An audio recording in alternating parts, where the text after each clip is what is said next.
Yo les amis, j'espère que vous allez bien. Comme chaque début de semaine, on va commencer avec une vidéo d'analyse technique globale sur le marché des cryptos. Avec ce matin des belles surprises, notamment Ethereum qui a passé les 2900 $. Et donc comme d'habitude, on va se faire un tour d'ensemble du marché. Et puis bien sûr, je vous redonnerai quelques bons points d'entrée sur des altcoins qui nous intéressent. Comme d'habitude, si c'est pas encore fait les amis, pensez à vous abonner et à liker cette vidéo pour soutenir la chaîne. Et pour ceux qui veulent préparer le prochain bullrun, ça se passe dans le groupe Telegram Crypto Wolfgang et vous avez le lien dans la description de la vidéo.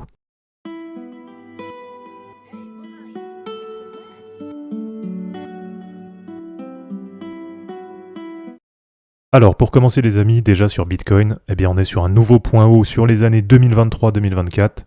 Actuellement 52 250 $. Donc là on commence vraiment à rentrer dans des niveaux intéressants. Puisque ce qui nous intéressait c'était de voir si on allait rester au-dessus des 41 600 $. Alors maintenant c'est un niveau qui paraît extrêmement loin. Avec un peu d'euphorie on viendrait même à se demander si on va retourner sur ce niveau. En tout cas sur la semaine dernière, grosse bougie d'impulsion haussière, donc ça fait vraiment plaisir. Et du coup, ça a permis de passer au-dessus des 0,382 de Fibo à 49 000 $. Et donc, ce qu'on va devoir surveiller sur cette semaine, voilà, si on se met sur Ichimoku, c'est la dernière résistance qu'on a sur le nuage Ichimoku. Et là, ça va être, est-ce qu'on va réussir à passer à peu près au-dessus des 53 000 $? Puisque là, c'est le dernier point haut qu'on a sur le nuage Ichimoku. Donc vraiment, si on arrive à passer ce niveau, après, il n'y a plus du tout de résistance avant un retest autour des 60 000 $. Donc souvenez-vous, sur le précédent bullrun, 60 000 $, c'était le premier point haut sur mai 2021. Et après, potentiellement, derrière, ça va être un retest de l'ancien ATH. Donc ça voudrait dire autour des 69 000 $, qui était l'ancien ATH de novembre 2021. Alors du côté des points bas à surveiller pour cette semaine, ça va pas changer grand-chose par rapport à la semaine dernière. Puisque du moment qu'on arrive à rester au-dessus de 41 600, ça reste extrêmement positif. Donc pour l'instant, il n'y a pas de retournement de tendance. Sur de l'hebdo, on reste bien sur une super dynamique haussière. Donc tant que ça tient et qu'on ne vient pas faire un nouveau point bas, on va dire plus bas que le précédent, on reste en dynamique haussière. Alors au niveau des points à surveiller, ce qui pourrait être aussi intéressant, c'est qu'on a cette moyenne mobile 20 hebdo, donc ça c'est quand même un gros niveau de repli, qui commence à arriver sur les 41 600 $. Donc voilà, ça conforte aussi un petit peu dans l'idée que pour le moment, même en cas de correction, on repassera probablement pas beaucoup en dessous de ce niveau. Et donc du côté de Bitcoin, un niveau intéressant pour recharger, voilà, on va se le mettre à peu près ici, ça va être autour de 42 000 $ en cas de correction. Du côté d'Ethereum, ça y est, ça passe les 2900 $. Donc là, c'est exactement comme sur Bitcoin. On est actuellement sur un point haut sur les années 2023-2024. Là, par contre, graphiquement, on a tout de suite d'autres résistances qui vont arriver. Donc ça nous fait un prochain niveau de résistance autour de 30 070 $. Et après, le niveau suivant, ça va être celui-ci. Donc c'était le point haut de mars 2022, autour de 3 530 $. Alors attention quand même, je ne l'ai pas précisé, mais que ce soit sur Bitcoin, sur Ethereum ou sur la plupart des altcoins, sur de l'hebdomadaire, on a le RSI qui est au-delà des 70, donc on est très largement en surachat pour le moment. Donc voilà, faites quand même attention, notamment avec l'utilisation des leviers, puisque là on commence à avoir pas mal d'indicateurs qui indiquent qu'on est sur des points hauts.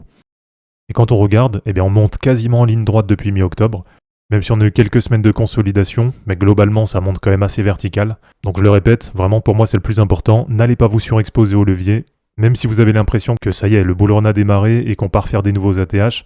Mais non, généralement, si vous voulez prendre un levier, il vaut mieux le faire sur un repli, donc par exemple sur une grosse moyenne mobile.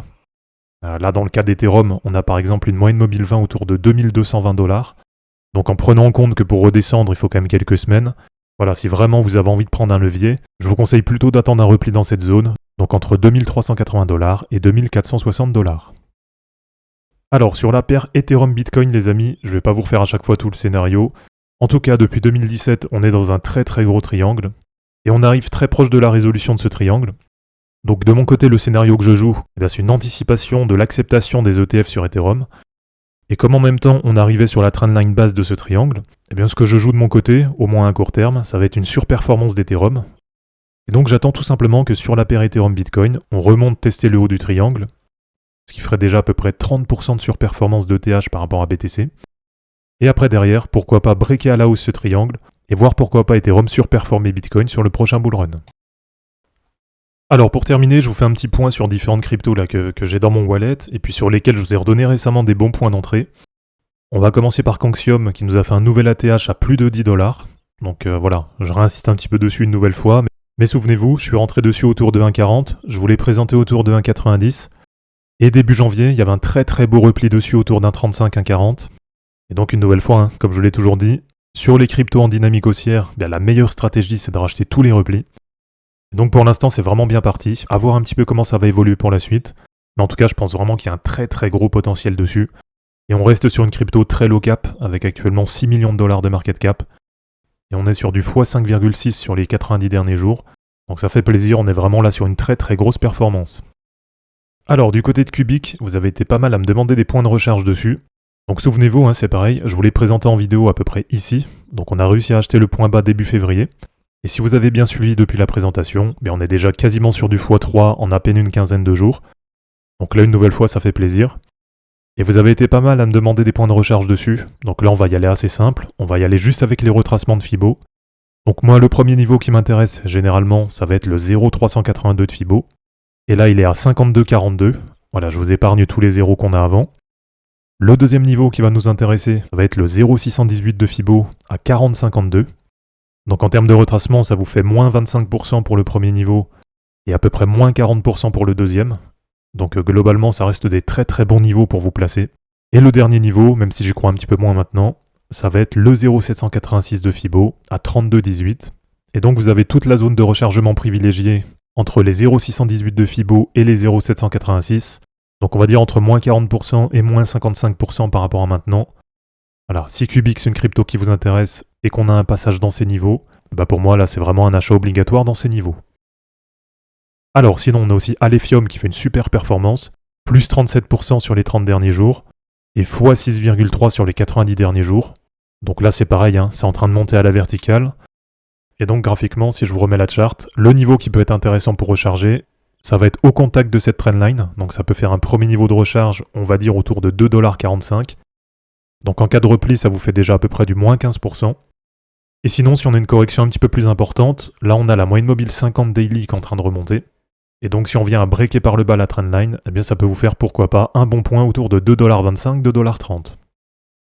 Alors dans les autres grosses performances, on a la crypto space, Microvision. Donc là c'est pareil, je vous l'avais redonné autour de 18 à 21$, donc c'était début février. Aujourd'hui on est déjà à 33,74$. Donc si vous êtes rentré dessus depuis que je l'ai présenté en vidéo, vous êtes à peu près sur du plus 50%. On a aussi une grosse performance du côté de Clore. Voilà, là graphiquement on voit que c'est en train de s'envoler complètement. Et puis sinon, on a vraiment une très très grosse performance du côté de AIPG, AI Power Grid. Et là c'est pareil, début février je vous l'ai présenté en vidéo. Donc personnellement j'étais rentré dessus entre 0,20 et 0,25. Comme je vous l'avais dit dans la vidéo, ça avait creusé un petit peu plus bas. Donc j'ai été en perte pendant quelques jours. Mais quand on investit sur des low cap, ça fait aussi partie du jeu. Donc voilà, ne paniquez pas si vous prenez un moins 15, moins 20% sur des low cap. Voilà, profitez-en plutôt pour recharger si c'est vraiment un projet qui vous intéresse pour du long terme. Et donc après ce petit passage autour de 0,15, 0,16, là c'est vraiment en train de bien se reprendre, puisqu'on est actuellement à 0,38. Donc si on arrondit, on est quasiment sur un x2 depuis la présentation. Et là une nouvelle fois les amis, on est vraiment sur une crypto très low cap, avec 20 millions de dollars de market cap. Donc si c'est une crypto qui vous intéresse, voilà, le mieux bien sûr c'est d'attendre que ça redescende un peu. Mais si vous avez envie de vous placer dessus pour du long terme, à 20 millions de dollars de market cap, pour moi il y a quand même très très peu de risques qu'on n'aille jamais au-dessus de ce niveau. Donc voilà ce que je voulais vous montrer pour aujourd'hui les amis, et donc bien sûr comme à chaque fois, dites-moi dans les commentaires s'il y a des cryptos qui vous intéressent et sur lesquels vous avez envie de connaître les points de recharge. Et sur ce début de semaine, voilà, aujourd'hui ou demain, comme d'habitude, je prendrai un petit temps pour vous partager toutes les charts sur Twitter et sur Telegram, et comme ça vous aurez tous les bons points d'entrée pour vous replacer en cas de correction. Donc voilà les amis, c'est terminé pour cette vidéo d'analyse technique sur les cryptos, j'espère en tout cas que ça vous aura plu. N'hésitez pas à aimer cette vidéo, à la commenter et à vous abonner pour en suivre d'autres. Dans la description de cette vidéo, vous allez retrouver tous les liens utiles et les liens pour me soutenir. On se dit à bientôt pour une prochaine vidéo, et d'ici là, ne capitulez pas, car les fortunes se créeront en portant vos burnes. Ciao!